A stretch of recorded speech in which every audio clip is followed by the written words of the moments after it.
తమిళ cinema ఇండస్ట్రీలో తనదైన రీతిలో వరుస సినిమాలను చేస్తూ ముందుకు దూసుకుపోతున్న నటుల్లో విక్రమ్ ఒకరు. హిట్ ఫ్లాప్ తో సంబంధం లేకుండా వరుసగా సినిమాలు చేస్తాడు. అలాగే అదే ఇండస్ట్రీలో స్టార్ హీరోగా గుర్తింపు పొందిన మరొక నటుడు సూర్య. ఈ ఇద్దరి తమిళ హీరోలైన తెలుగు వాళ్ళు కూడా తమ వాళ్ళనే చూసుకుంటారు. ప్రస్తుతం ఈ ఇద్దరి సినిమాలు కొద్ది సమయంతో థియేటర్లోకి రానున్నాయి. జైలర్ సినిమా మంచి విజయాన్ని దక్కించుకున్నప్పటికీ దానికి కలెక్షన్ల పరంగా అయితే బాలీవుడ్లో పెద్దగా కలెక్షన్లే రాలేదు.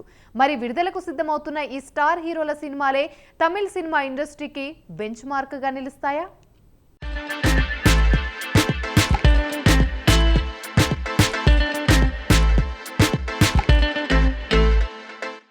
తమిళ సినిమా ఇండస్ట్రీలో తనదైన రీతిలో వరుస సినిమాలు చేస్తూ ముందుకు దూసుకు వెళుతున్న నటుల్లో విక్రమ్ ఒకరు. హిట్ ఫ్లాప్ తో సంబంధం లేకుండా ఈయన వరుసగా సినిమాలు చేస్తాడు. ఇక ఇండస్ట్రీలో వైవిధ్యమైన కథాంశాలను ఎంచుకుని అందులో నటించి మెప్పించడంలో ఈయన మించిన నటుడు మరొకరు లేరు. ఇక ఇలాంటి క్రమంలోనే విక్రమ్ ప్రస్తుతం తంగలన్ అనే సినిమాతో మరోసారి ప్రేక్షకుల ముందుకి రాబోతున్నట్లుగా తెలుస్తోంది.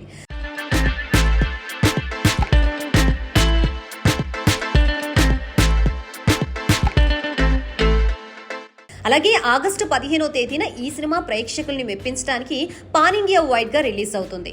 ఇక ఇదిలా ఉంటే తమిళ ఇండస్ట్రీలోనే స్టార్ హీరోగా గుర్తింపు పొందిన మరొక నటుడు సూర్య. ఈయన హీరోగా శివ డైరెక్షన్ లో వస్తున్న కంగువా సినిమా కూడా దసరా కానుకగా ప్రేక్షకుల ముందుకు రాబోతోంది. ఇక పాన్ ఇండియా సినిమాగా వస్తున్న ఈ సినిమా కూడా భారీ సక్సెస్ ని అందుకోవాలనే ఉద్దేశంతోనే ప్రేక్షకుల ముందుకి వస్తోంది.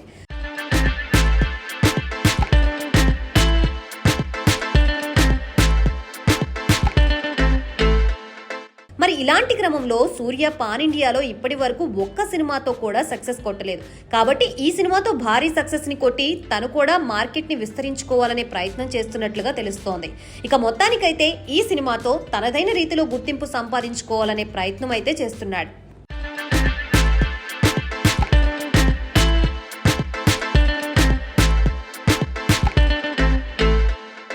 ఇక ఇదిలా ఉంటే దాదాపు వీళ్ళిద్దరూ కూడా హీరోగా ఒకేసారి కెరియర్ ని మొదలుపెట్టారు. కాబట్టి వీళ్లలో ఈ రెండు సినిమాలతో ఎవరు భారీ సక్సెస్ ని సాధిస్తారు అనేది కూడా ఇప్పుడు ఒక పెను సవాలుగా మారింది. వీళ్ళిద్దరూ కూడా బాలా తీసిన శివపుత్రుడు సినిమాలో కలిసి నటించారు. అలాగే బయట కూడా వీళ్ళిద్దరూ చాలా మంచి ఫ్రెండ్స్ గా కొనసాగుతున్నారు. మరి ఇలాంటి క్రమంలో వీళ్ళ మధ్య సినిమాల పరంగా పోటీ అనేది ఉండటం ఒక అంతకు మంచి విషయమే అయినప్పటికీ మరి వీళ్ళలో ఎవరు పాన్ ఇండియాలో సూపర్ సక్సెస్ సాధిస్తారు అనేది తెలియాల్సి ఉంది.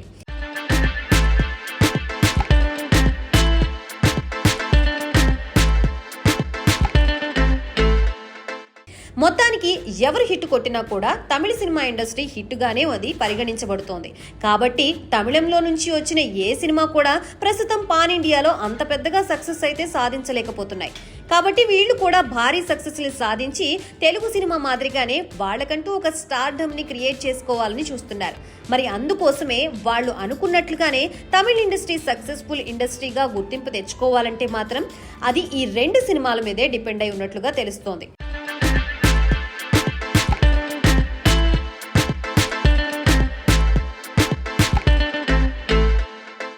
మరోవైపు గతంలో విజయ్ హీరోగా వచ్చిన Leo cinema pan India wide గా రిలీజ్ అయినప్పటికీ అది ఆశించిన విజయాన్ని సాధించలేదు. ఇక జైలర్ సినిమా మంచి విజయాన్ని దక్కించుకున్నప్పటికీ దానికి కలెక్షన్ల పరంగా అయితే బాలీవుడ్ లో పెద్దగా కలెక్షన్ రాలేదనే చెప్పాలి. మరి ఇలాంటి సందర్భంలో ఇప్పుడు వస్తున్న ఈ స్టార్ హీరోల సినిమాలే తమిళ సినిమా ఇండస్ట్రీకి బెంచ్ మార్క్ గా మారబోతున్నట్లుగా కూడా తెలుస్తోంది. ఇక వీళ్ళు కనుక బాలీవుడ్ లో భారీ కలెక్షన్స్ ని రాబడితే తమిళ సినిమా ఇండస్ట్రీ కూడా పాన్ ఇండియాలో తన సత్తా చాటుకున్న ఇండస్ట్రీగా గుర్తింపు పొందుతోంది. చూడాలి మరి ఈ సినిమాలు ఎంతవరకు రాణిస్తాయా అనేది.